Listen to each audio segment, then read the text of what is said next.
Hello mayam, ay ngasi ano channel nama puduna laksari mayam si yengbiu si icing sugar kawe grinder ta kharaga sembane moru ina ai si fondant na koi cake sabada decorate tawna basizna bado adu semjabane ahmada koina sugar syrup se preparate tawna bagi damakta koina chini je chammach mari muk chang laurani aduga singjina chammach ahum ke chang laurani aduga koina gas flame da thamaga sije liquid oihalani mahi je langthohalani phasana olani aduga phasana olaba matungda koina sugar syrup se sanabagi damakta butter se hapcharani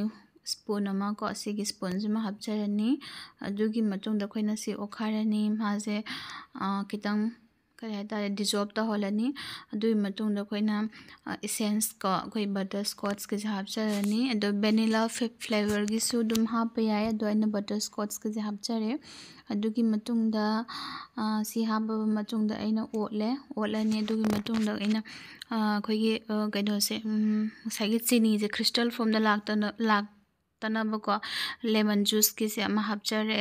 chamas ama duga okhaijare sigi sugar syrup se sema matungda koina ngasagi icing togiba sugar do half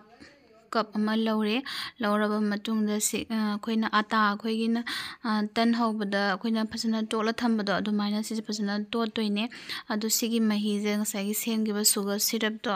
aduduna oidoine adu sumain tawraga koina phasana tokhaibirani aduduga sije tolaba matungda koina do semane habade koina ata gi type ta koina sembado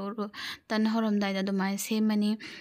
simaina sema matungda 15 minute ki de makta koina rest tawraga thamani dukanda sije soft oil ani ko sije koina maruina cake decoration tawbada sijinai any apamba color amada sangaba matungda sumain tawraga koina semba yai sije koina chawumbagi damakta semjabani mayam pambiragadi like and share to you. Thank you for watching.